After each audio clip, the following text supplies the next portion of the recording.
Le drapeau derrière vous, c'est un félicite. Le drapeau que vous avez derrière moi est un drapeau catholique affirmé. Et encore une fois, nous ne mettons pas notre drapeau en poche, nous ne dissimulons pas nos idées, mais vraiment, nous avons cette affirmation. Les idées catholiques appliquées en politique serviront l'intérêt de tous, y compris des non-catholiques. C'est ça le bien commun. Donc, chers amis, merci d'abord d'avoir fait ce déplacement. Avant même de démarrer cette intervention, je vais vous situer la façon dont elle va se dérouler. Dans un premier temps, je vais essayer de vous préciser ce qu'est Civitas, ce que nous sommes, qu'est-ce qui nous caractérise.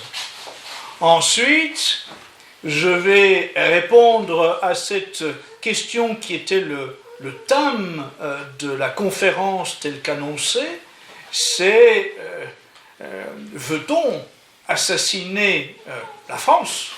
Y a-t-il un plan pour faire disparaître la nation française ?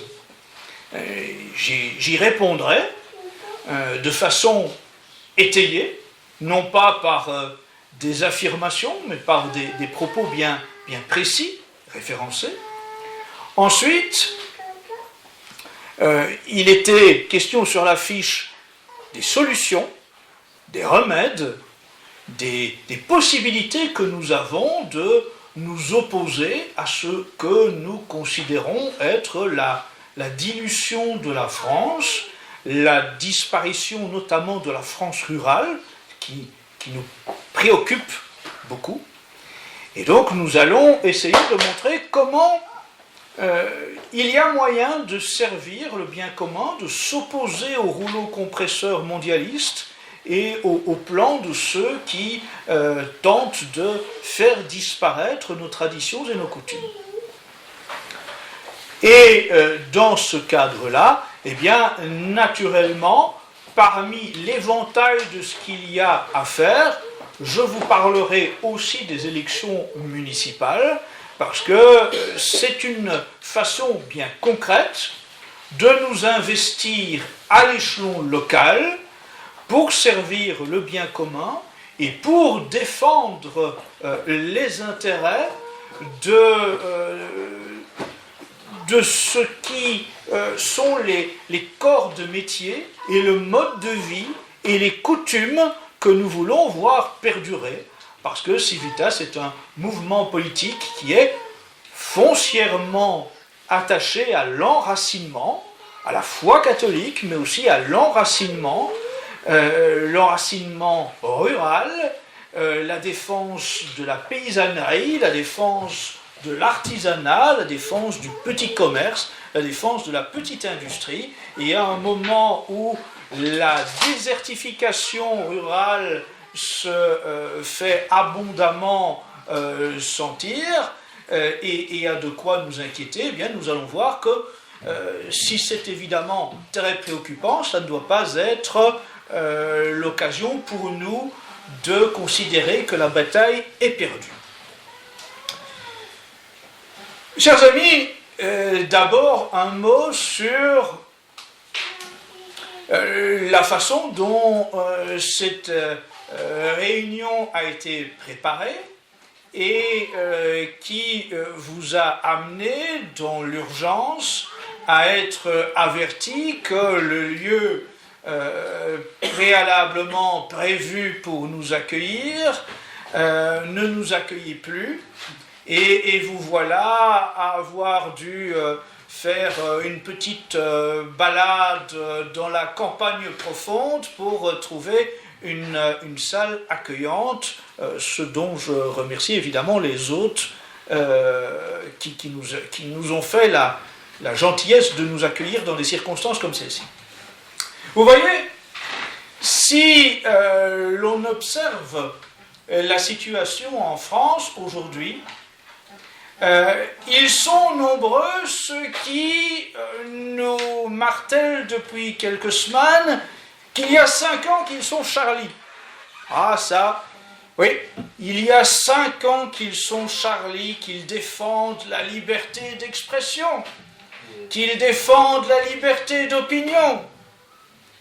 Mais ce sont précisément ceux-là qui ont l'habitude de considérer que la liberté d'expression doit aller au blasphème, doit aller à l'antichristianisme, doit aller à l'insulte à l'égard de la France, de ses traditions, de ses valeurs, de ses coutumes. Ah, ils peuvent se moquer du drapeau. Ah, ils peuvent se moquer de tout ce qui fait la France, l'histoire de France. Ils peuvent se moquer de nos saints, ils peuvent se moquer de nos héros, ils peuvent se moquer de notre patrimoine. Cela, c'est permis aux Charlie. Cela, ça ne leur pose aucun problème. Ils peuvent faire des sketchs à la télé, à la radio. Ils peuvent, comme on l'a vu ces jours-ci sur France Inter, ils peuvent diffuser à une heure de grande écoute sur une émission qui a pignon sur rue, une chanson ignoble, présentée bien sûr sous le couvert de l'humour, parce que nous devons toujours avoir de l'humour, n'est-ce pas? Donc ils peuvent laisser libre cours à un soi-disant chanteur humoristique pour nous faire une chansonnette absolument ignoble sur un Jésus qu'il présente homosexuel, et avec des mots particulièrement atroces, scandaleux, vulgaires à un point impensable. Et ça c'est permis. Ça, c'est l'esprit Charlie. Ça, c'est toléré. Mais évidemment, imaginez la même chose, le même humour, entre guillemets, les mêmes paroles, les mêmes mots, la même chansonnette, mais sur une autre confession que le christianisme. Imaginez la même chansonnette sur Mahomet, sur l'islam. Imaginez la même chansonnette sur les rabbins. Est-ce que vous pensez qu'on aurait diffusé ça en direct sur France Inter? Est-ce que vous pensez qu'à l'issue de la petite chansonnette, toute l'équipe d'animateurs se serait bidonnée en considérant que c'était formidable? Est-ce que l'animatrice principale se serait précipitée pour dire et nous rappelons le droit au blasphème, bien sûr, c'est garanti par la République française et nous sommes Charlie, ça se fête. Et est-ce que sous la pression des protestations, ces gens-là se seraient contentés de dire « Ah mais finalement nous avons peut-être choqué les homosexuels en utilisant un terme péjoratif par rapport à la communauté LGBT. » Vous voyez, le traitement inégal et discriminatoire à l'égard des catholiques en France, il est une évidence. La France est un pays intrinsèquement catholique. La France est la fille aînée de l'Église, la France est née du baptême de Clovis, l'histoire de France est intimement liée à celle du catholicisme. Des milliers de nos communes portent le nom de saints, ce qui démontre bien ce lien intime entre le christianisme et la France. Et malgré tout cela, eh bien, aujourd'hui, en 2020, la République française, elle, considère que les chrétiens et les catholiques doivent être des citoyens de seconde zone dans leur propre pays.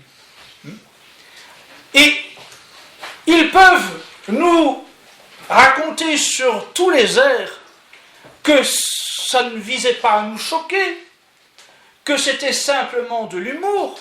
Mais encore une fois, il y a des éléments de comparaison, n'est-ce pas?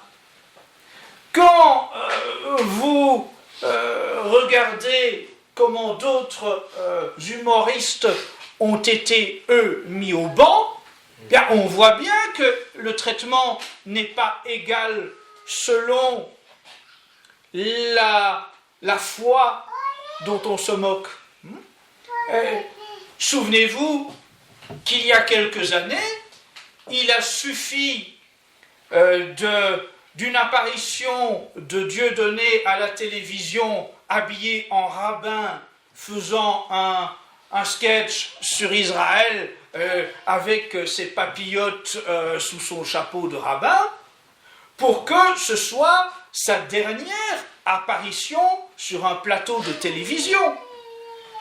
Cela montre bien qu'il y a une limite à l'humour selon ceux qui dirigent les médias, les chaînes de télévision, la bien-pensance aujourd'hui.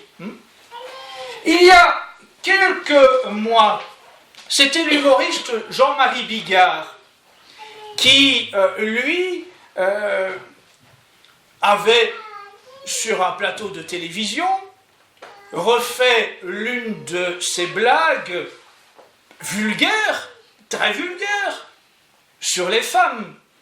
Mais dans un contexte MeToo, vous savez, où le féminisme aujourd'hui est devenu un puissant lobby, eh bien, cette blague sur les femmes, vulgaire, j'en conviens bien, mais elle a suffi à ce que cet humoriste perde la quasi-totalité des salles de spectacle dans lesquelles il était censé faire sa tournée. Or, M. Frédéric Froment, qui a fait sa chansonnette blasphématoire contre le Christ, bien lui, il n'a subi aucune sanction. Il n'a pas eu de rappel à l'ordre d'une quelconque autorité de la chaîne de télévision, de la chaîne de radio sur laquelle il s'est produit. Au contraire, il a été soutenu par Madame Laurence Bloch, la directrice de France Inter, qui a présenté certes des excuses, mais tout en concluant qu'il fallait défendre le droit à l'outrance. Le droit à l'outrance. Voyez-vous, c'est ça toute la différence. C'est que on peut aujourd'hui en France se moquer impunément d'une seule foi, c'est le christianisme. Toutes les autres croyances religieuses, elles sont férocement protégées par leur communauté d'abord, mais par les pouvoirs publics ensuite. Quand ces gens-là nous disent « mais il n'y a pas de droit, il n'y a pas d'interdiction du blasphème en France. Il y a un droit au blasphème en France garanti par la République. » Mais nous voyons bien, par les exemples que je vous ai cités à l'instant, que ces gens-là ont aussi leur sacré.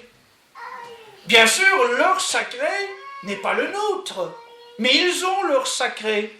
Et ce sacré-là, ils ne permettent pas qu'on y touche. Et si on y touche, non seulement on perd son activité professionnelle, on est sanctionné directement, mais au-delà de cela, il y a les tribunaux. Il y a les tribunaux. Faites de l'humour sur les rabbins, à la mode de la chanson de Frédéric Froment sur le catholicisme et sur Jésus, comme vous l'avez entendu il y a quelques jours, et c'est un procès qui se fait, et je ne donne pas cher de l'auteur de la chansonnette. La condamnation serait lourde, des exemples existent. Donc, voyez-vous, ce que nous voulons dès à présent dire, c'est que oui, la façon dont nous avons des difficultés à tenir des réunions publiques, est l'illustration supplémentaire du fait que les catholiques aujourd'hui sont traités comme des citoyens de seconde zone dans leur pays. Alors qu'il y a bien un sacré qui est protégé par des autorités. Venons-en maintenant au thème divers que j'ai prévu de traiter avec vous. Qui sommes-nous? Qu'est-ce que Civitas? Quel est notre objectif? Que voulons-nous vous proposer? Civitas est un mouvement catholique, d'une part. D'autre part, Civitas a le statut de parti politique. Qu'est-ce que cela signifie? D'abord, le statut de parti politique. Que l'on nous comprenne bien. Nous ne sommes pas là pour être un parti de plus. Nous ne sommes pas là pour souscrire à la particratie. Nous ne croyons pas un seul instant à la valeur, à l'intérêt du régime des partis. Non, nous considérons que seul le bien commun compte, que le régime de parti est diviseur, que le régime de parti se fait directement contre l'intérêt du bien commun. Mais, aujourd'hui, ce statut, nous avons dû l'acquérir parce qu'il nous protège pour mener la bataille qui est la nôtre et parce qu'il nous permet de participer à certains débats et à certaines échéances avec une valeur supplémentaire. Donc comprenez-moi bien, Civitas peut participer à des élections à certains moments. Mais ce n'est pas pour nous une fin en soi, contrairement à la vie des autres partis politiques. Vous savez, la vie d'un politicien, c'est d'abord, dans un premier temps, se faire élire, et au lendemain de son élection, travailler à sa réélection.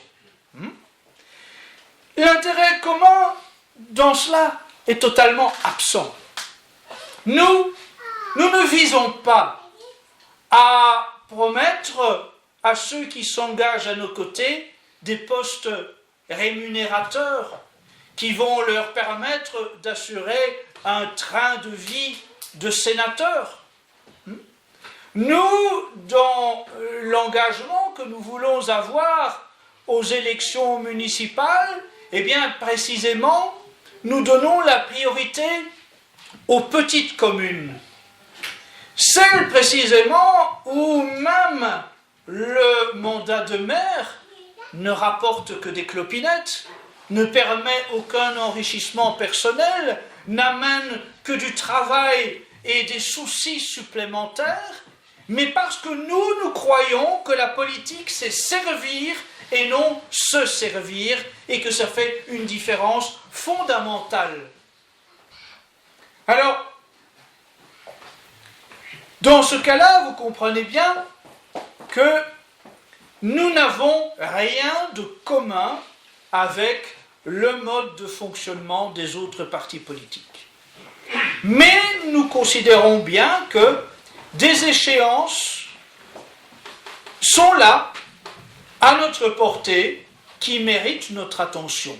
Et j'y reviendrai ultérieurement en aboutissement de cette conférence. L'élection municipale est une échéance exceptionnelle de la vie politique française, particulièrement dans les circonstances d'aujourd'hui, avec une multitude de communes qui risquent de disparaître, d'être fusionnées si personne ne s'y présente. Second point de la description de ce qu'est Civitas, nous sommes un parti politique, mais statutairement, nous n'avons pas la mentalité de parti politique. Deuxièmement, nous sommes un mouvement catholique. Mais catholique, là aussi, il faut préciser ce que ça signifie aujourd'hui. Parce que, hélas, les mots sont galvaudés, les définitions des mots, aujourd'hui, peuvent être trompeuses, et nous égarer. Alors bien sûr, nous sommes des catholiques attachés à ce que le catholicisme a été pendant près de 2000 ans. Nous sommes des catholiques attachés à la tradition de l'Église catholique et à ce qu'elle a enseigné pendant ces 2000 ans d'existence, avant le Concile Vatican II, avant la révolution dans l'Église. Parce que le Concile Vatican II, c'est cela, c'est la révolution dans l'Église. C'est l'inversion de tout ce que l'Église avait enseigné pendant près de 2000 ans. Donc nous disons clairement, nous sommes des catholiques, mais nous ne sommes pas des catholiques bisounours. Nous ne sommes pas non plus des catholiques qui voulons faire un compromis avec la Révolution et les idées de la Révolution. Nous ne sommes pas non plus des catholiques qui voulons, dans une fausse charité, ouvrir les frontières à tout va et considérer que c'est en nous laissant envahir, submerger, que nous faisons démonstration de notre charité chrétienne. Non. Nous savons que la vraie charité, ce n'est pas cela. Que la vraie charité, c'est aider notre prochain. Et par définition, que notre prochain, c'est celui qui est le plus proche de nous d'abord. Qu'aujourd'hui, hélas, quoi qu'on en dise, la France est couverte de pauvres, de gens qui vivent dans la misère, de gens français qui, hélas, vivent dans des taudis, vivent à la rue, ont des salaires qui ne leur permettent pas de vivre convenablement, de payer les besoins de leur famille. Nous savons combien de personnes âgées ont des pensions ridicules avec lesquelles elles ne peuvent pas avoir une vie décente. C'est cela la réalité française d'aujourd'hui. C'est que, bien sûr, la France est encore considérée comme un pays riche, mais que la pauvreté en France se développe à grande vitesse. La révolte des Gilets jaunes n'en est qu'une illustration. Elle témoigne de cette misère grandissante. Elle témoigne du fait que de plus en plus de Français ont difficile à payer leurs besoins élémentaires, les soins de santé, les médicaments, de quoi se nourrir convenablement, de quoi vêtir leurs enfants, de quoi payer des activités décentes à leurs grands-parents. Alors, on ne doit pas nous dire aujourd'hui que nous sommes à ce point riches que nous pouvons accueillir la misère du monde entier. Non. La charité bien ordonnée et le devoir d'un chef d'État chrétien y est directement lié. La charité bien ordonnée commence par nous préoccuper de ceux qui sont les plus proches d'entre nous. Et si la France avait un chef d'État chrétien, un chef d'État catholique, avant d'aller promettre de résoudre la misère du monde entier, il aurait comme premier devoir de se préoccuper de la misère du peuple dont il a l'autorité, dont il a la responsabilité. Tant qu'il y aura des Français vivant dans la misère en France, il ne peut pas être acceptable que nous dépensions des dizaines, des centaines de millions d'euros chaque année pour nous préoccuper de la misère des autres. Quand nous voyons aujourd'hui la situation où on fait venir parce que les immigrés qui arrivent de tous les continents aujourd'hui n'arrivent pas comme cela par effet naturel. On sait bien que traverser une mer, traverser un continent, cela ne se fait pas les mains dans les poches, cela demande un budget pour obtenir l'aide de passeurs. Et donc, tout cela n'est pas le fruit de quelque chose de naturel. Tout cela est encouragé par des organisations, par des personnalités. Vous ne serez pas étonné si je vous parle de George Soros, le multimilliardaire qui dirige l'Open Society Foundation, qui, dans différentes déclarations, l'a expliqué lui-même. Il consacre chaque année des centaines de millions d'euros à aider les immigrés à venir en Europe. Donc, tout cela n'est pas spontané. Mais tout cela n'est pas non plus bon pour la France, ni bon pour ces étrangers, ni bon pour ces immigrés qui viennent ici. Qu'on comprenne bien que quand nous disons que nous n'avons pas à accueillir toute la misère du monde, ce n'est pas par racisme primaire, ce n'est pas parce que nous considérons que ces gens-là ne méritent pas la moindre compassion. Nous sommes attachés à notre identité, nous sommes attachés au patriotisme. Et le patriotisme, c'est la terre des pères. Et nous considérons que n'importe quel individu sur cette planète doit avoir naturellement un attachement à la terre de ses pères, doit être un patriote. Vous savez, même avec le discours que je tiens, eh bien, il m'arrive très souvent de débattre avec des personnes d'origine extra-européenne qui sont aujourd'hui sur le sol français. Et lorsque je leur demande s'ils sont patriotes, s'ils sont attachés à la terre de leur père, ils répondent oui naturellement, parce que c'est un sentiment naturel que d'être attaché à la terre de ses ancêtres. Qui est à ce point détaché de toute notion de racine qu'il n'a aucun attachement à la terre de ses ancêtres. À partir de là, le raisonnement, il est naturel. Si vous êtes attaché à la terre de vos ancêtres, si vous êtes patriote, il n'y a aucune bonne raison de rester ici. Vous devez aider à restaurer la situation dans votre pays. Vous devez retrouver la terre de vos ancêtres. Vous devez aider votre pays d'origine à se redresser. Vous devez aider votre continent à se redresser.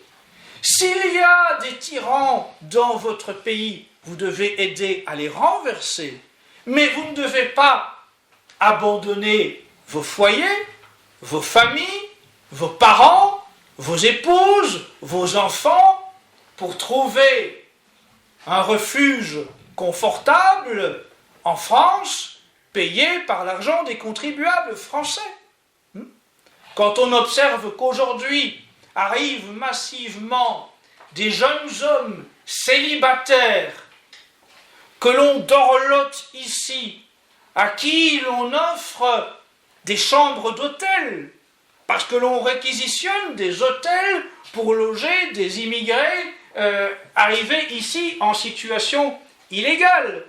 Eh bien, tout cela n'est naturellement pas une situation admissible, une situation qu'il convient de continuer à encourager. Donc,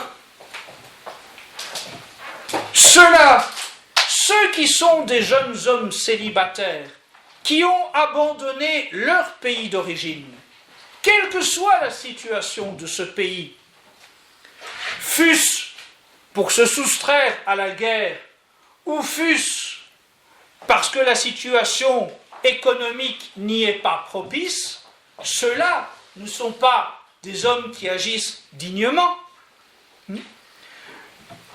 La France a connu la guerre. Il y a ici des personnes d'âges différents, mais nous avons tous parmi nous des ancêtres qui ont connu la guerre en France, qui ont été de jeunes hommes lorsque la France a été en guerre. Eh bien, quelle était l'attitude d'un jeune homme français lorsque la première ou la deuxième guerre s'est déclarée? Bien, ce n'est pas de chercher à fuir aux États-Unis, ce n'est pas de chercher à s'installer sur un espace territorial bien éloigné de tout souci. Les jeunes hommes français, lorsqu'a démarré la Première puis la Seconde Guerre mondiale, les jeunes hommes français ont accompli ce qui est le devoir de tout jeune homme lorsqu'un conflit surgit sur son pays. Ils ont pris les armes, ils ont défendu leur patrie. Et donc on ne peut trouver aucune excuse, on ne peut trouver aucune justification à ce que des jeunes hommes célibataires d'autres continents viennent trouver refuge ici en abandonnant leur famille là-bas. C'est une situation de lâcheté, c'est une situation qui est celle d'un profitariat et qui ne respecte même pas la famille dont ils sont issus, la famille à laquelle ils appartiennent. Ils n'ont pas de respect pour leur pays, pour leur patrie, pour la terre de leurs ancêtres, en fuyant et en s'installant ici. Ils n'ont pas de respect pour leur famille, pour leurs parents, pour leurs épouses, pour leurs enfants. C'est simplement la recherche d'un matérialisme, d'un confort qui les amène à s'installer ici. Et ça, c'est inadmissible à tous les niveaux. Nous sommes des catholiques qui ne nous reconnaissons pas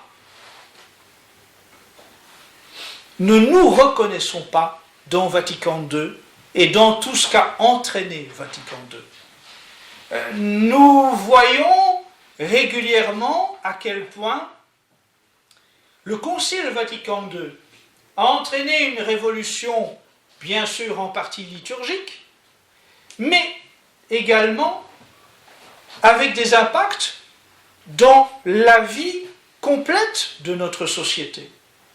Je ne vais prendre qu'un exemple, c'est que c'est parce qu'il y a eu le Concile Vatican II qu'il y a eu séparation de l'Église et de l'État dans les derniers pays qui étaient catholiques dans la vie politique et constitutionnelle de leurs États.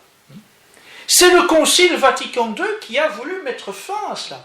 C'est le Concile Vatican II qui a voulu que des constitutions ne puissent plus se référer au catholicisme et que la vie politique des États ne puisse plus être gérée sur base de principes catholiques.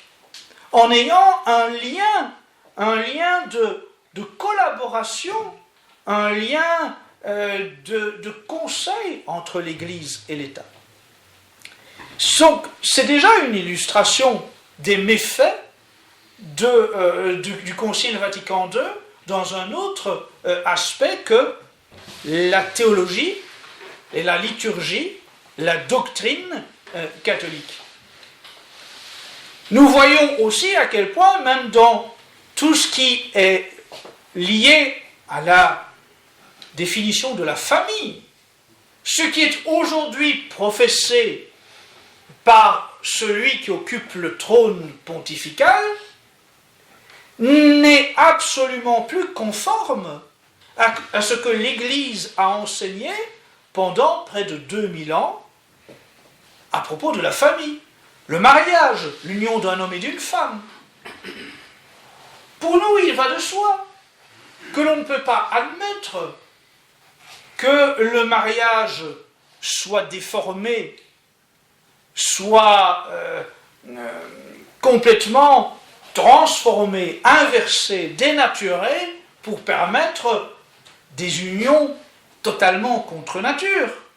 Est-ce que nous pouvons bien percevoir qu'à partir du moment où l'on accepte de remettre en cause la définition du mariage, que l'on accepte de considérer que le mariage n'est plus l'union d'un homme et d'une femme en vue de fonder une famille et d'assurer la procréation et par-delà la pérennité de la société, de la civilisation, de la nation, eh bien, que nous mettons en cause un modèle anthropologique dont, à ce moment-là, tous les repères peuvent basculer.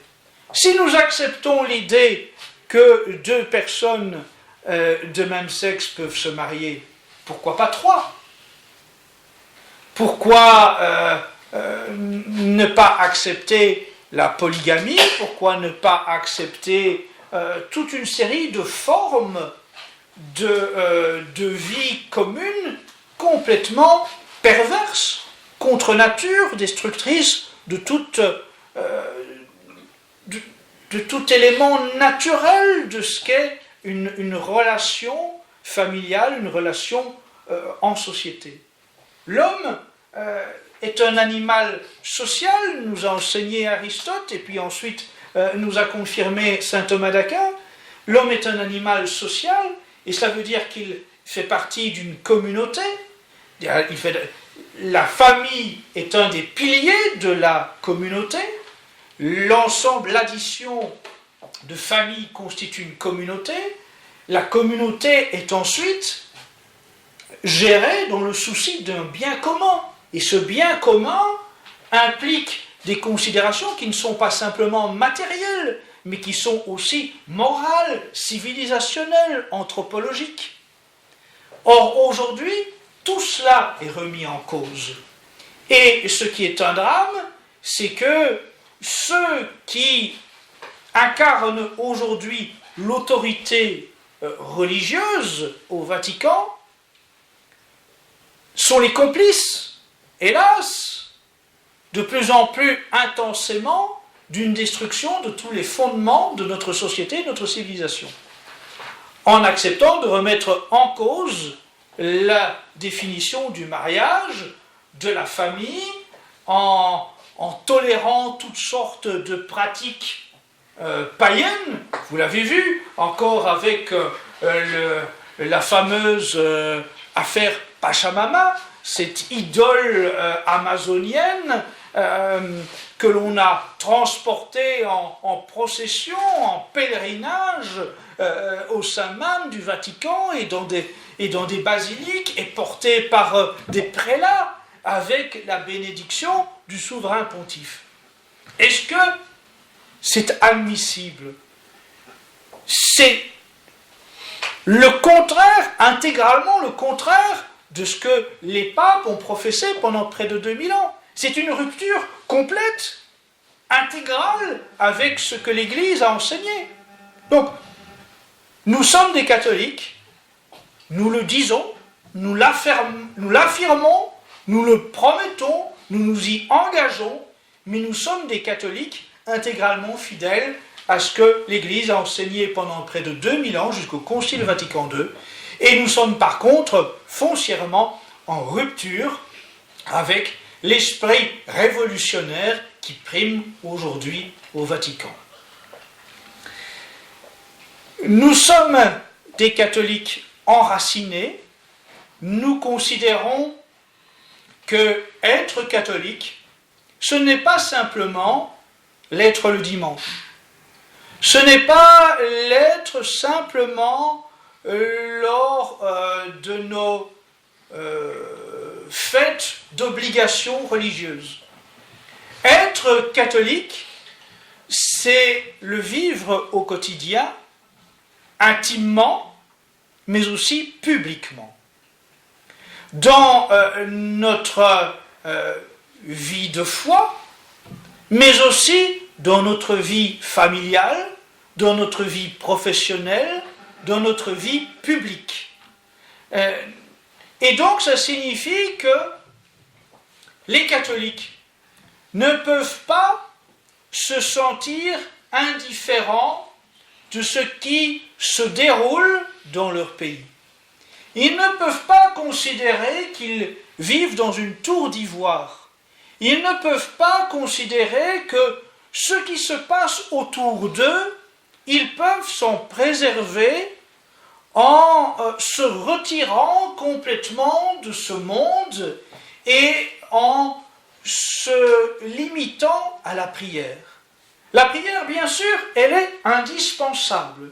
Il n'y aura aucun combat catholique qui pourra être porteur de fruits, qui pourra obtenir des victoires, s'il n'est pas accompagné de la prière. Mais l'un des dangers qui guettent parfois certains catholiques, c'est le quiétisme. C'est cette volonté de trouver le prétexte pour ne pas agir. C'est chercher comment justifier que l'on va rester au chaud quand d'autres sont envoyés à la bataille. Oui, vous avez raison, nous dit-on. Il faut des mères catholiques, il faut des élus catholiques, il faut des gens qui défendent la famille selon la définition catholique. Il faut des gens qui aillent batailler. Mais pas moi, pas mon fils, pas mon époux. Cela, ça n'est pas acceptable. Être chrétien, c'est être un soldat du Christ. Et cela, nous devons l'avoir en permanence en tête. Pour nous, pour nos enfants, pour les maris, pour les épouses. On ne peut pas vouloir déléguer cette mission de soldat du Christ à d'autres. Bien sûr, selon notre situation propre, selon nos devoirs d'État, tout le monde n'est pas amené à jouer le même rôle. Mais on ne peut pas se soustraire à ces devoirs et on ne peut pas déléguer le fait d'être soldat du Christ aux autres. Quiconque a été baptisé, quiconque a été confirmé, quiconque croit profondément en Jésus-Christ ne peut pas s'affranchir de sa responsabilité dans la société dans laquelle nous vivons au moment où nous vivons. Considérez bien que ce que nous demandons aujourd'hui aux catholiques dans un engagement au service du bien public, au service de la chrétienté, au service de la famille, eh bien, ce n'est pas un engagement qui vous demande beaucoup de sacrifices au regard de ce qu'ont vécu les générations de chrétiens qui nous ont précédés. Être soldat du Christ au temps de l'Antiquité, au temps premier de la chrétienté, c'était autre chose. Être jeté au lion, c'était autre chose. Devoir se battre au temps de la chrétienté médiévale, c'était autre chose. Être un Vendéen ou un Chouan, c'était autre chose. Être un Christéros, c'était autre chose. Nous, aujourd'hui, nous avons peur de sacrifier un peu de notre confort. Rien de plus. Ce que l'on nous demande aujourd'hui, ce n'est pas le prix du sang. Ce n'est pas donner notre vie. Ce n'est pas mourir en martyr. Cela viendra peut-être si nous continuons à être trop lâches pendant trop longtemps. Mais le sacrifice qui nous est demandé aujourd'hui, il est bien minime en comparaison de ce qu'ont donné les générations précédentes de chrétiens à travers l'histoire de la chrétienté. Et cela, nous devons l'avoir en tête. Je le répète souvent, mais à quoi bon mettre dans les chambres de nos enfants les portraits du général de Charette ou de la Roche-Jacquelin, si c'est pour que lorsque nos enfants veulent s'engager, nous les en dissuadions? À quoi bon vouloir donner à nos enfants des noms de baptême qui sont ceux de saints martyrs, si c'est pour que nous ayons la mauvaise idée de conseiller à nos enfants de ne pas s'exposer pour défendre leur foi et pour défendre Jésus-Christ? Si nous sommes des catholiques, si nous le proclamons, si nous avons cette volonté de l'affirmer, eh bien cela doit aussi s'affirmer publiquement. Pas évidemment comme un fou, pas de façon irréfléchie, pas à la façon d'un déséquilibré, comme on dit aujourd'hui lors de chaque journal télévisé qui nous parle d'un événement devenu banal.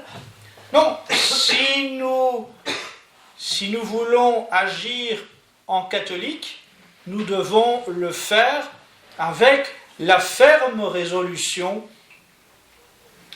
d'être prêt à tout donner pour le Christ, d'être prêt à tout donner pour que la France soit encore fille aînée de l'Église, mais c'est pour l'instant simplement, dans un grand confort encore, oser affirmer des valeurs qui sont tout simplement celles du bon sens.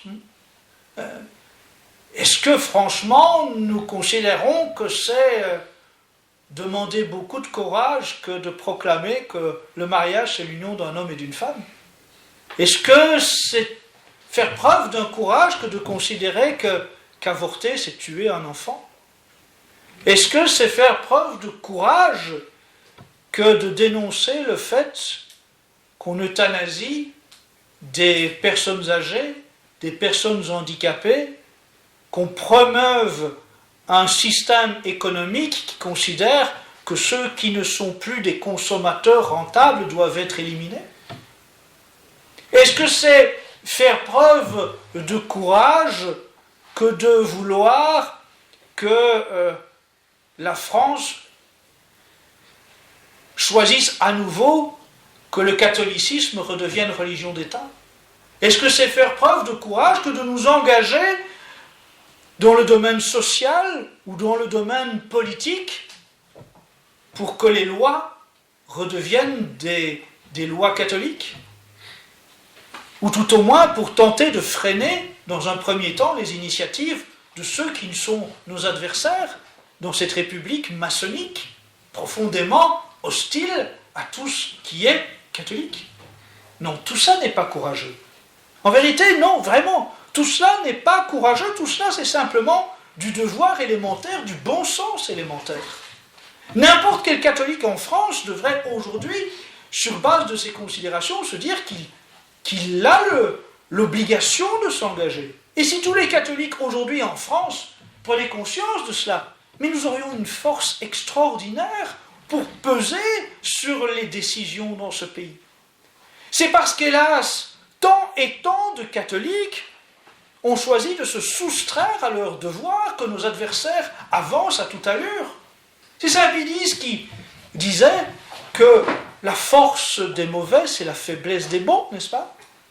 Et nous en voyons aujourd'hui toutes les conséquences quand, partout dans le monde catholique en France, y compris, hélas, trop souvent dans le monde de la tradition, on se soustrait à ses obligations par rapport à ce qui se passe dans la société.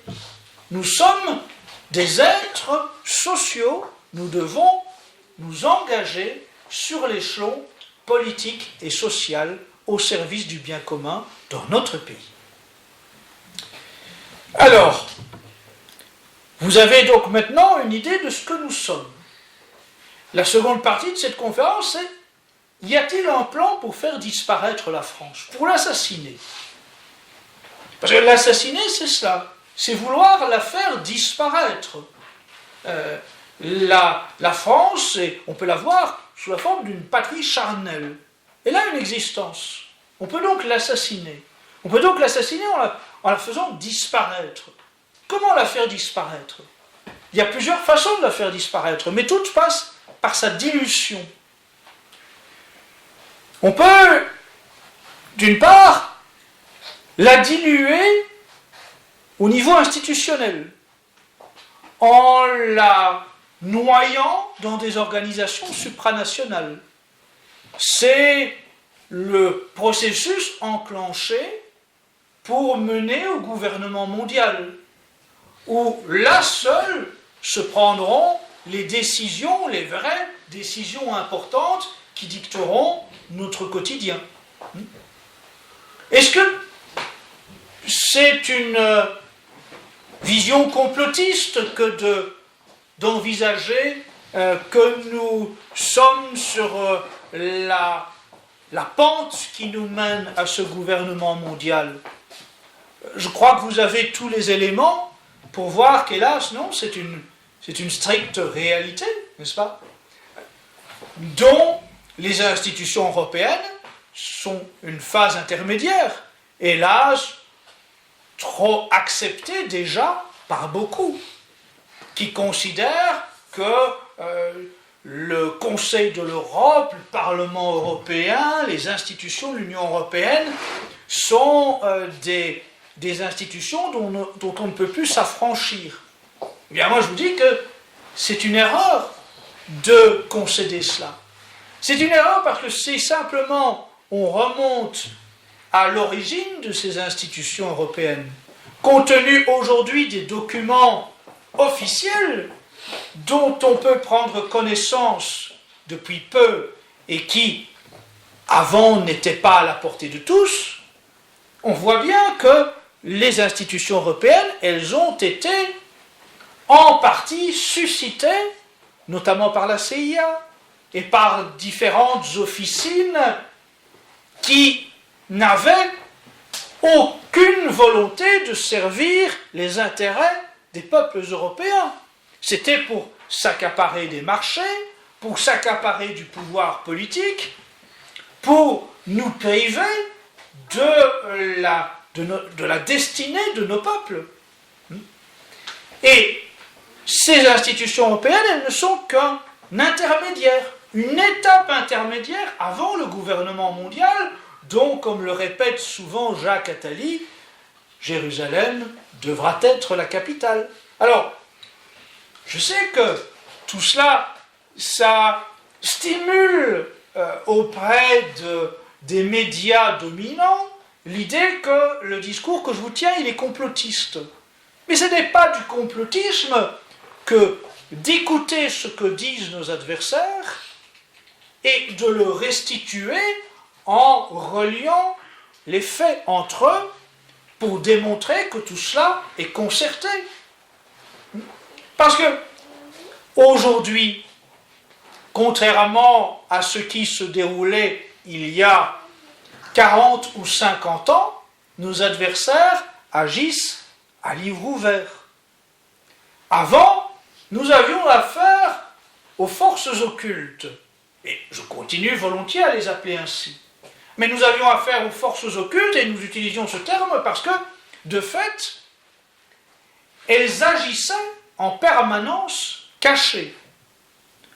Aujourd'hui, observez que beaucoup de ces officines ont à ce point le sentiment d'obtenir la victoire, de l'avoir déjà en main, qu'ils agissent publiquement. Le Grand Orient de France,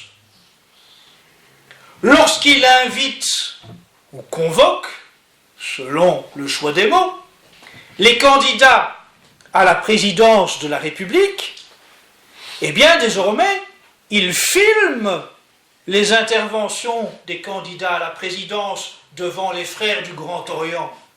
On floute simplement les visages des frères Trois Points avec leur joli petit tablier, mais on filme bien l'entièreté de l'intervention du candidat et on le met ensuite sur la chaîne YouTube officielle du Grand Orient de France.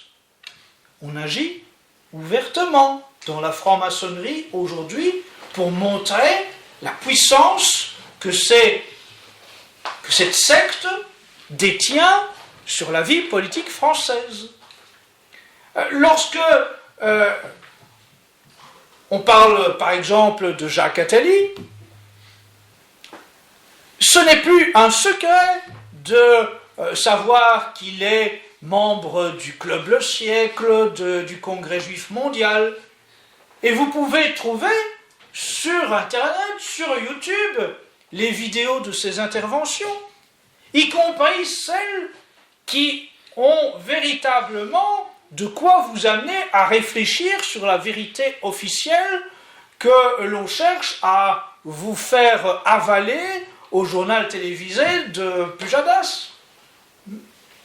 Quand vous avez très officiellement la vidéo de Jacques Attali qui, à une réunion du Congrès Juif Mondial à Londres, vous dit qu'au Royaume-Uni, la communauté juive paye des imams et qu'en France, il faudrait faire de même, vous voyez là, très officiellement, très publiquement, l'aveu d'une supercherie, d'une main qui est le grand marionnettiste pour faire évoluer chaque pion sur l'échiquier de la vie politique, sociale et économique dans notre pays, sur notre continent et dans le monde. Et donc, voyez-vous, le fait que tous ces cercles-là agissent publiquement, ouvertement, c'est parce qu'ils ont la certitude de la victoire. Mais s'ils ont la certitude de la victoire, c'est parce qu'ils constatent trop souvent que nous ne bataillons plus, nous les catholiques, que nous ne menons plus les batailles avec courage, et surtout que nous ne les menons plus de façon catholique. Je cite souvent les déclarations faites à l'Assemblée nationale au moment de la bataille entre la République et l'Église catholique qui ont amené aux lois de 1905 et de séparation de l'Église et de l'État. Et les francs-maçons à l'Assemblée nationale n'ont pas manqué de pointer du doigt à l'Assemblée nationale cette aberration qui faisait que les catholiques ne se battaient plus en tant que catholiques, au nom de principes catholiques, au nom du Christ, en professant le catholicisme. Et que finalement, eux, francs-maçons, ils gagnaient parce que les catholiques ne bataillaient plus comme des catholiques, en catholiques. Eh bien, cette vérité-là de 1905, elle est terriblement vraie aujourd'hui, beaucoup plus encore qu'en 1905, n'est-ce pas? Quand nous voyons la manif pour tous déambuler dans les rues, alors oui, ils ont des foules, ils ont du monde,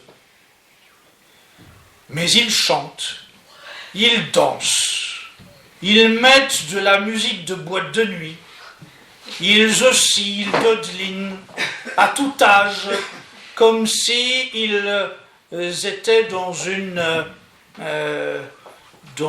partie de technoparade, voire de gay pride, sans le dire.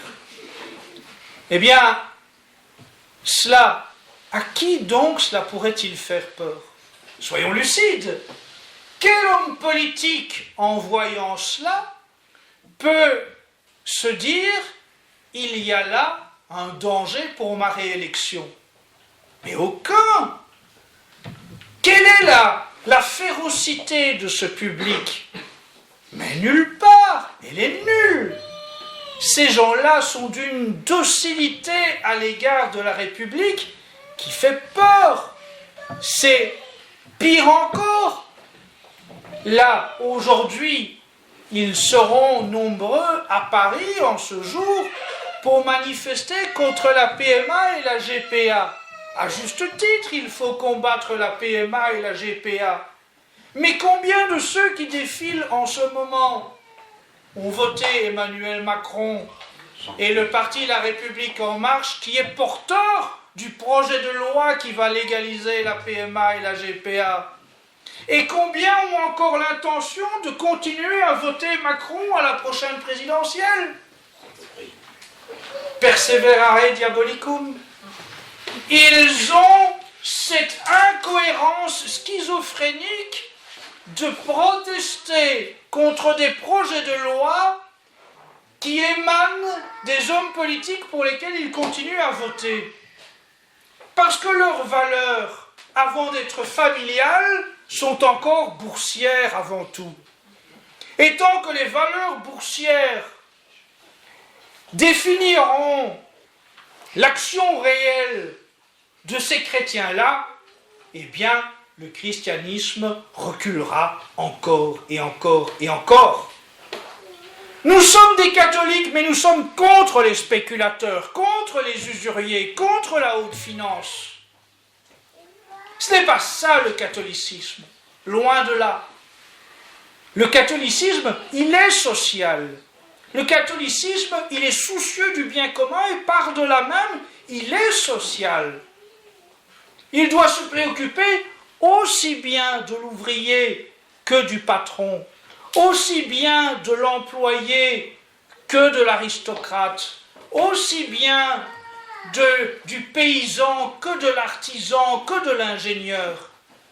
Le catholicisme, ce n'est pas une religion de caste, ce n'est pas la préservation de privilèges sociaux, c'est la défense d'une justice selon la doctrine du Christ, qui vaut pour tous.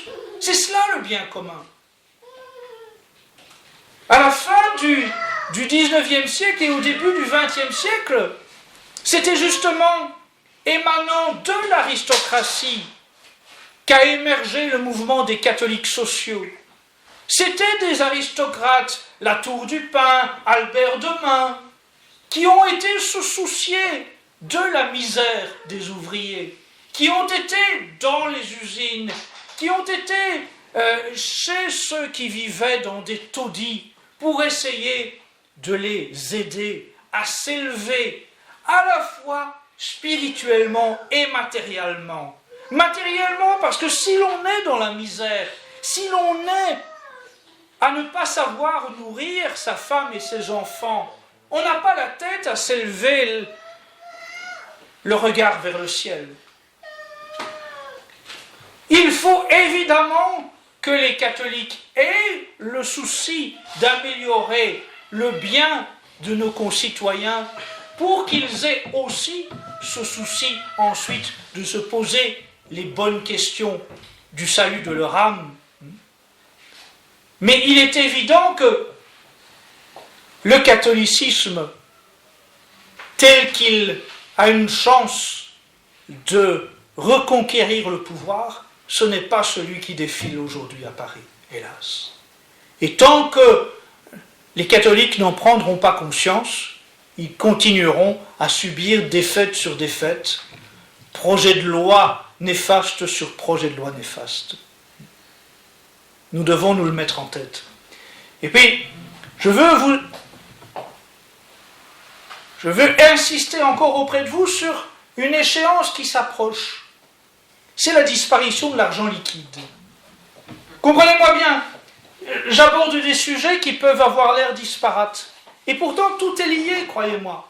Il faut avoir en tête qu'il y a une convergence de situations qui peuvent extérieurement, si on n'y prête pas attention, avoir l'air toutes indépendantes les unes des autres. Mais en réalité, si l'on étudie tout cela attentivement, on voit bien qu'il s'agit d'un plan concerté, que tout est lié. Et le fait qu'il y ait aujourd'hui une volonté déclarée, là encore, elle n'est pas cachée, elle n'est pas occultée. Vous avez quantité d'autorités des banques qui régulièrement abordent cette question. La disparition de l'argent liquide, elle est programmée. Et quelle est sa conséquence? Si l'argent n'est plus que virtuel, si vous n'avez plus de billets, de pièces de monnaie, mais que tout devient une valeur électronique, uniquement électronique, eh bien, vous êtes évidemment, en substance, un esclave de ceux qui nous dominent, parce que on sait tout de vous.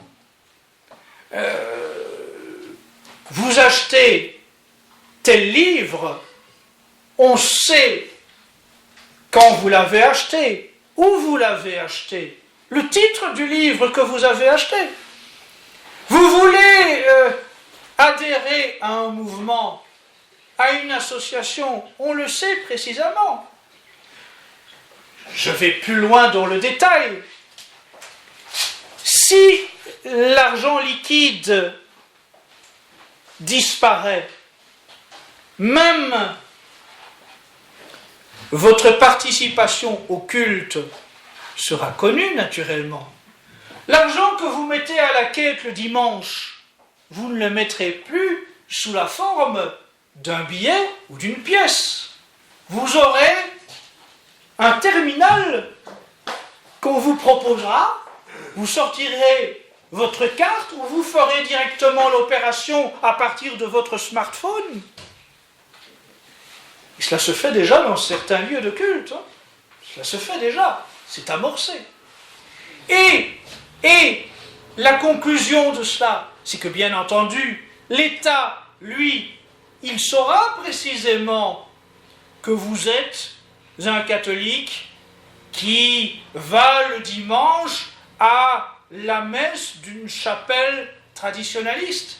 C'est mieux que les fiches de 1905. C'est qu'ils sauront tout précisément, tout de vous, tout. Ils sauront le moindre de vos déplacements, ils sauront en temps réel où vous êtes, ce que vous faites, avec qui vous êtes. C'est Big Brother à un point culminant. Orwell et Aldous Huxley auront été rattrapés par la réalité d'une façon sidérante. Et les gens ne se révoltent toujours pas. Ils ont encore et encore l'esprit moutonnier, parce que c'est une facilité. Ah, c'est tellement facile de ne plus avoir de billets, mon bon monsieur. Ah, ma carte, mon smartphone, comme c'est facile. Oui, c'est facile. C'est bien pour cela que le régime, le système avance à cette vitesse. C'est parce qu'il maîtrise particulièrement bien la psychologie des foules. Parce qu'il sait que nous sommes par nature fainéants. Que nous cherchons par nature le moindre effort possible. Et donc, le système encourage toujours et toujours nos faiblesses, nos travers. Le système n'aime pas que nous soyons vertueux. Le système, il aime que nous soyons faibles. Il veut que nous soyons toujours et encore toujours plus faibles. Il veut que nous soyons toujours plus prêts à nous soumettre à la facilité. Et il va toujours trouver le moyen de faire avancer la police de la pensée sous le prétexte d'un bien. Vous savez, il y a déjà plusieurs années, on a commencé au Royaume-Uni à injecter des puces électroniques à des enfants avec le consentement de leurs parents, en leur disant que comme ça, s'il y avait un enlèvement d'enfants, on les retrouverait plus facilement. Et puis, à un stade beaucoup moins moral, parce qu'au moins dans ce cas-là, les parents, naïvement, et quand même, ça n'est pas normal que des parents soient à ce point naïfs, mais naïvement, les parents pensaient en faisant ça quand même à leurs enfants. Mais aujourd'hui, dans les travers de notre société, et au nom de la facilité, c'est tout le reste qui suit. Dans les boîtes de nuit, on accepte de se faire injecter une puce électronique parce que ça demande beaucoup moins de temps pour aller chercher sa consommation au bar. Vous zappez sur scanner votre poignet pour commander votre vodka.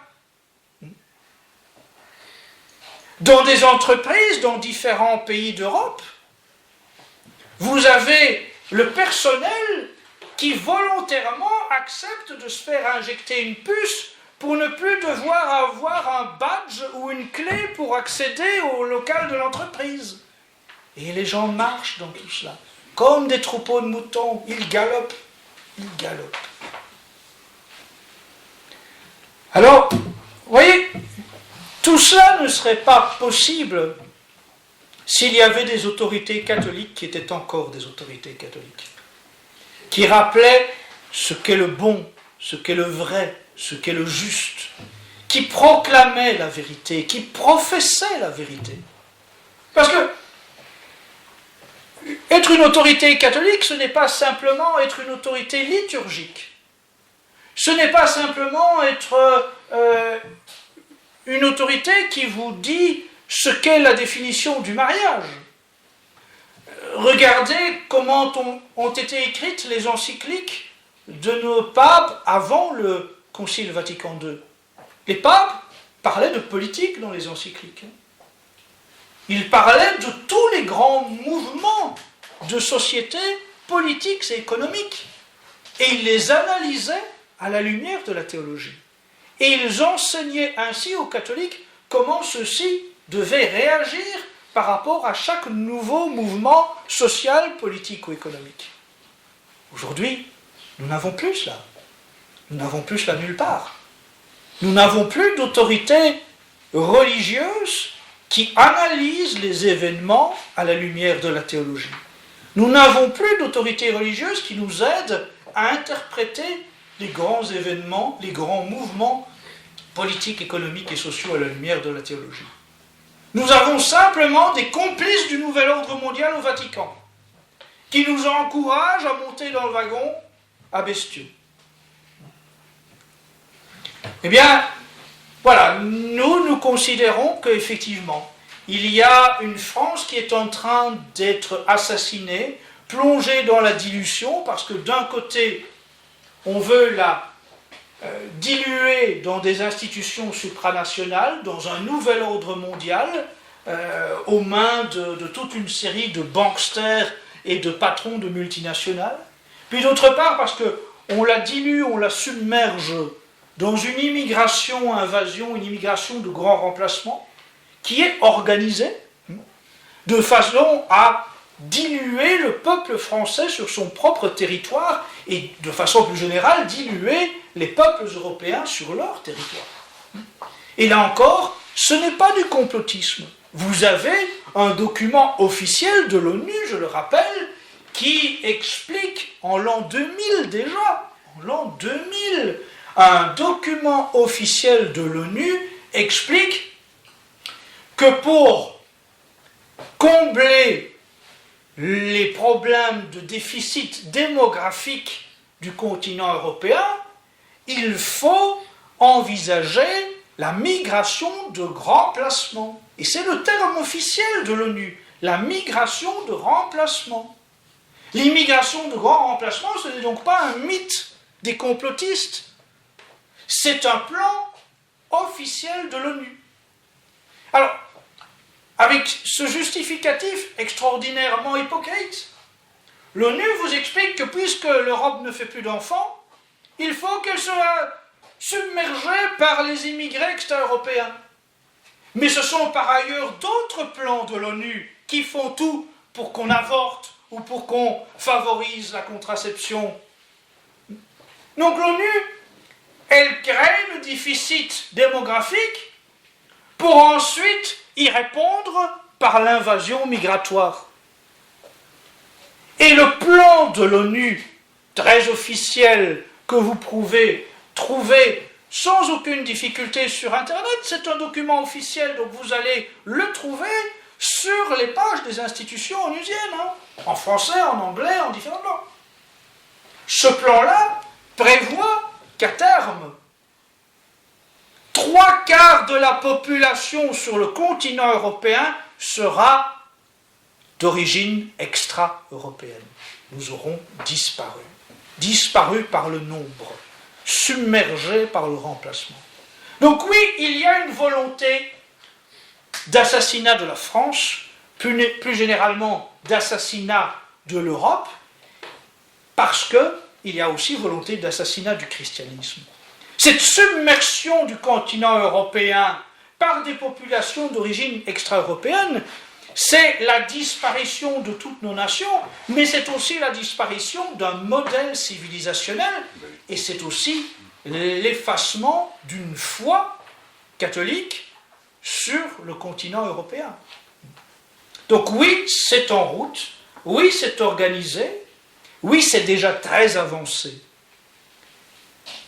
Est-ce que c'est perdu d'avance? Est-ce que, compte tenu de tout cela, nous devons nous résigner? Nous ne devons jamais nous résigner, bien sûr. Là encore, ce ne serait pas une attitude catholique que de nous résigner, que d'accepter cela. Ce n'est pas écrit, entre guillemets. Ce n'est pas une prophétie. Ce n'est pas la volonté de Dieu. C'est un plan démoniaque qui se met en place parce que les catholiques ne font pas leur devoir. Mais regardez d'autres moments de l'histoire. Et vous en verrez bien des exemples de situations qui, à plus d'un titre, sont comparables. Regardez la situation de Sainte-Geneviève et l'invasion des barbares qui arrivent aux portes de Paris. Tout semblait perdu. À vue humaine, à ce moment-là de l'histoire, tout semblait perdu. Les barbares déferlaient sans trouver de résistance. Et Paris, les hommes fuyaient. Les hommes n'avaient qu'une idée en tête, c'est d'échapper à ces barbares qui arrivaient. Et c'est cette simple femme, Sainte Geneviève, armée de sa seule foi, qui a trouvé les mots, qui a trouvé les gestes, qui a fait preuve de l'exemplarité pour parvenir à ce que les hommes redeviennent des hommes, reprennent leurs responsabilités, reprennent la place qui était la leur et repoussent les envahisseurs à un moment où tout semblait perdu. Regardez l'exemple de Sainte Jeanne d'Arc. À ce moment-là, la France, elle a quasiment disparu. Le territoire français sous contrôle français, il est devenu microscopique. Mais c'est une humble jeune fille, elle a 16 ans. Elle est issue d'une humble famille. Elle n'a aucune instruction militaire. Et c'est elle qui va changer le cours des événements parce qu'elle a une foi qui lui fait soulever les montagnes, parce qu'elle fait confiance à ces voix venues du ciel, parce qu'elle n'a pas peur. Jusque sur le bûcher, elle n'a pas peur de servir Dieu. Regardez l'Espagne et la Reconquista. L'Espagne a été occupée pendant 8 siècles. Ça veut dire que ces gens-là, les catholiques qui se sont battus à ce moment-là, ils n'ont pas vu la victoire. Leurs enfants n'ont pas vu la victoire. Leurs petits-enfants, leurs arrière-petits-enfants, leurs arrière-arrière-petits-enfants n'ont pas vu la victoire. Mais elle est venue. Elle est venue. Parce qu'ils ont continué à combattre, quelles que soient les défaites, les épreuves qu'ils rencontraient. Voilà, mes chers amis, c'est ça l'exemple de l'histoire. C'est là qu'on peut puiser des leçons. C'est que, quelles que soient les situations tragiques, même si elles semblent désespérées, l'histoire est un livre d'enseignement qui nous montre que si nous agissons en catholique, les victoires sont à notre portée. Dieu nous l'a promis. Nous serions, là encore, bien peu fidèles, si nous n'avions plus d'espérance, si nous n'étions plus désireux de continuer à croire en cette promesse du Christ. Oui, la victoire est toujours possible, même dans les situations les plus désespérées. À de multiples reprises, les situations étaient bien plus désespérées qu'elles ne le sont aujourd'hui. Je vous assure que l'époque des invasions barbares, ou des invasions anglaises, ou des invasions mauresques, c'était, physiquement en tout cas, bien plus terrible que la déferlante LGBT sur Paris. Bien sûr, Sodome et Gomorrhe, c'est pas drôle, mais les barbares, les Maures ou les autres, c'était quand même plus tranchant. Donc, la situation n'est jamais désespérée au point de nous résigner. C'est la leçon de l'histoire. C'est la leçon aussi de l'histoire du christianisme en particulier. Il nous faut donc nous engager résolument. Et nous engager d'abord résolument, ça se passe au niveau local. Ça se passe dans vos familles, ça se passe dans votre cadre de paroisse, ça se passe dans les antennes locales des mouvements dans lesquels vous pouvez vous engager. Et c'est tout l'objet de Civitas et de cette réunion corésienne, c'est de chercher à vous encourager à y prendre votre part. S'il y a une section de Civitas qui se met en place en Corrèze, ce n'est pas simplement pour que vous encouragiez ces initiateurs en leur disant qu'ils font du bon boulot et en les remerciant d'avoir organisé cette conférence et en leur demandant de vous réinviter à la prochaine intervention d'un conférencier. S'ils organisent cette conférence, c'est dans l'espoir que vous preniez votre part du créneau. C'est une forteresse qui est assiégée. Et il y a besoin de ce que chacun prenne sa place à un créneau de la forteresse. Et quels que soient vos talents, vos compétences, votre âge, votre santé, votre métier, vous pouvez toutes et tous faire quelque chose d'utile. Vous pouvez toutes et tous participer à ce combat. Il n'y a personne qui aujourd'hui se trouve dans une telle situation qu'il peut me dire « Je ne peux rien faire d'utile à ce combat ». Même la personne la plus maladroite peut faire des choses, peut aider à faire passer de l'information, peut aider à distribuer des tracts, à envoyer des communications. Même la personne la plus impotente peut au moins participer par la prière et peut utiliser son téléphone pour aider à faire passer des consignes. Il n'y a vraiment personne qui peut dire qu'il n'a aucune possibilité d'être utile à ce combat.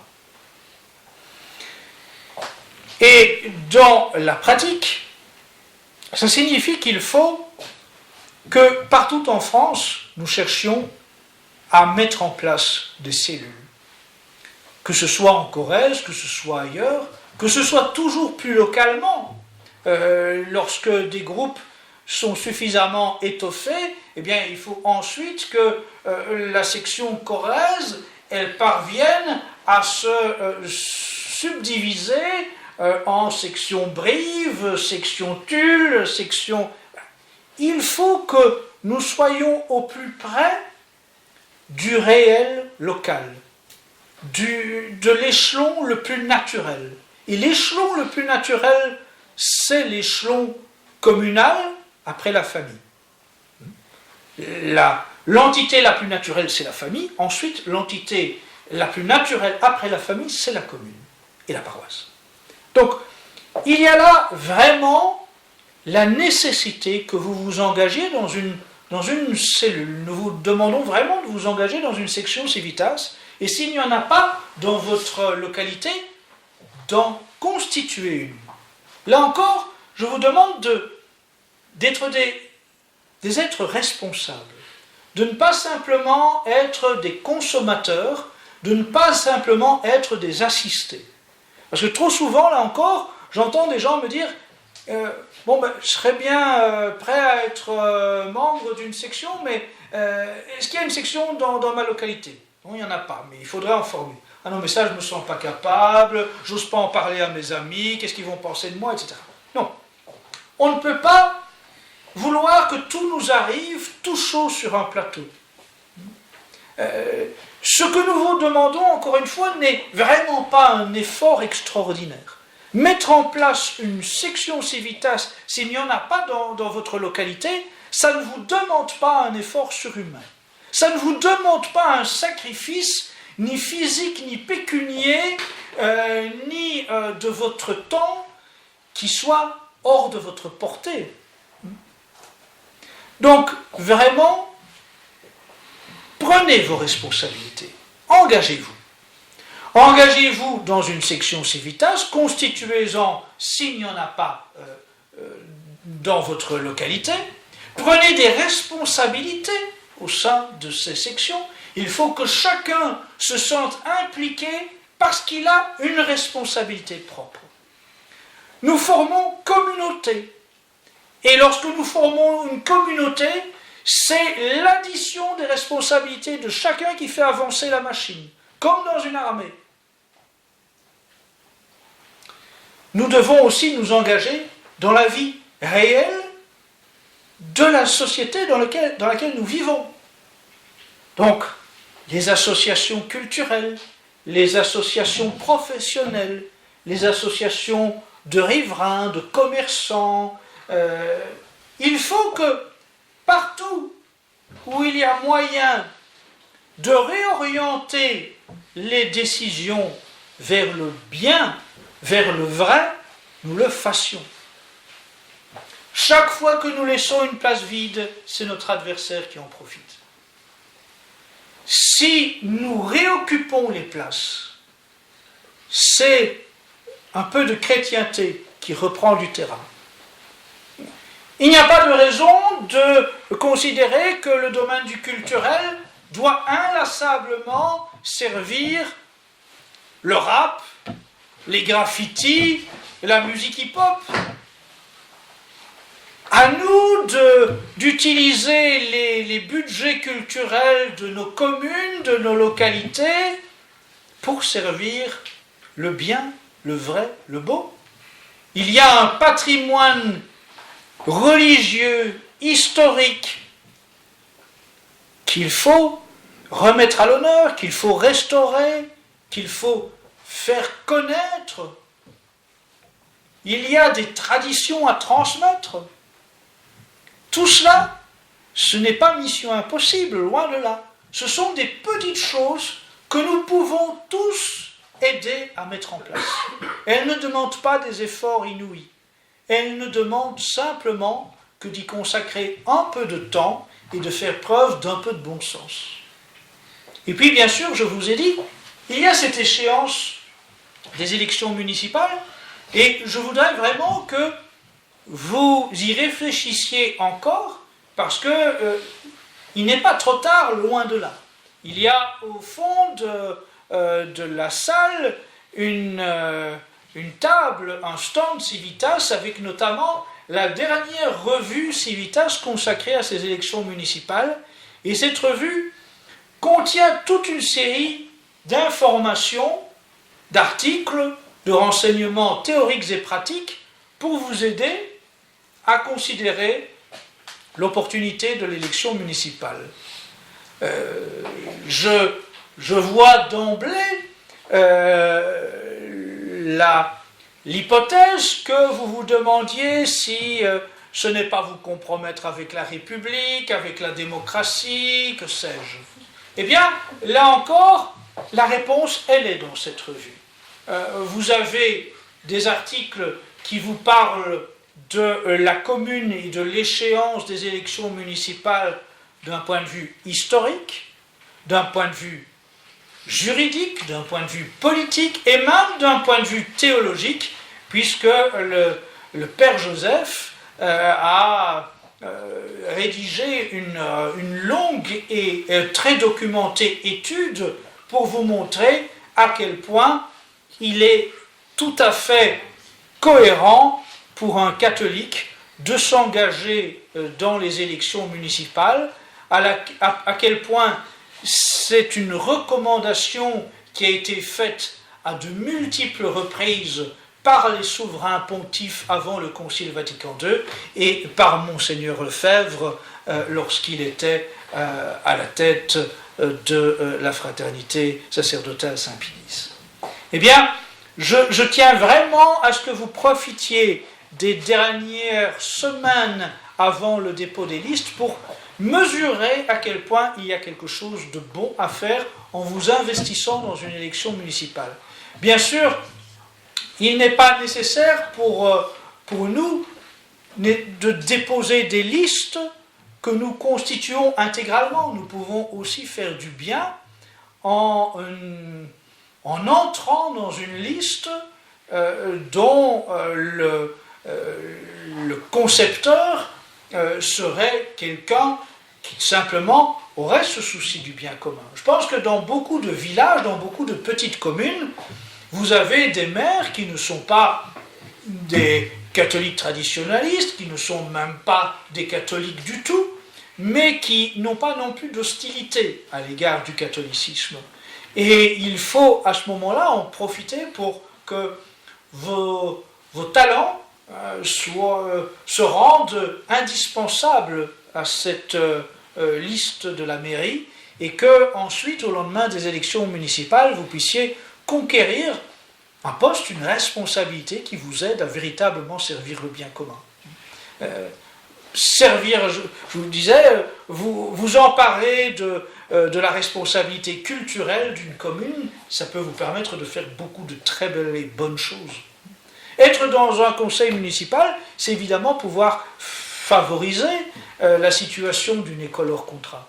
C'est pouvoir faciliter l'organisation d'une procession ou d'un pèlerinage. C'est pouvoir, bien sûr, veiller sur l'affichage public. N'oubliez pas que la mairie a la possibilité, a le droit de mettre fin à une campagne publicitaire immorale contre nature. La responsabilité du maire, c'est la sécurité, c'est la police municipale. C'est quantité de domaines qui vous montrent que nous ne devons pas lâcher ce terrain à nos adversaires, qu'au contraire, en nous y impliquant, nous pouvons véritablement servir le bien commun dans de multiples aspects. Je vous rappelle qu'il est même de la possibilité d'une commune de mettre en place une monnaie locale. Et que si demain, par malheur, l'argent liquide devait disparaître par le coup d'état des banksters, eh bien, le fait de disposer de mairies et de pouvoir travailler en réseau entre différentes mairies peut véritablement permettre de sortir de ce pétrin en mettant en place des monnaies locales. Donc, croyez-moi, il y a quelque chose à faire et nous sommes bien sûr à votre disposition pour vous y aider parce que, encore une fois, je le répète, si nous laissons passer cette échéance du mois de mars 2020, les communes qui n'auront pas de candidats se verront fusionner avec l'une des communes voisines. L'Association des maires de France a été l'une des diverses sources annonçant que entre 2000 et 5000 communes de France se trouvent apparemment sans aucun candidat. Eh bien, c'est une opportunité unique, naturellement, parce que ça signifie pratiquement qu'il déposer une liste, c'est assuré d'être élu. Il n'y a même pas de bataille. Là où il n'y a pas de candidat, par définition, vous vous y présentez, vous êtes élu. Vous avez la mairie. Vous décidez de la politique municipale. Donc vraiment, considérez bien que par contre, ne pas saisir cette opportunité, c'est perdre 6 ans, c'est perdre aussi peut-être la possibilité encore d'agir en ce sens. Qui sait ce que sera la situation de la France dans 6 ans? La France existera-t-elle encore? L'argent liquide existera-t-il encore? La possibilité de nous emparer de telle mairie existera-t-elle encore? Quelle sera la place du christianisme dans la France dans 6 ans? Nul ne le sait. La France aura-t-elle été plongée dans le chaos, dans la guerre civile, dans le cataclysme économique, dans le crash financier? Que sais-je? Les annonces de dangers imminents sont multiples. Et il ne faut jamais perdre de temps. Alors voilà, mes chers amis, c'était un peu ce que je voulais vous dire aujourd'hui. J'ai déjà été, je pense, assez long. Et voilà, je suis maintenant à votre disposition si vous avez des questions. Mais en tout cas, je veux insister là-dessus en conclusion. Rien n'est perdu. La situation est grave, mais rien n'est perdu si nous nous battons en catholiques. Et je vous souhaite à vous tous de prendre une place sur le créneau et d'être de vrais soldats du Christ. Merci.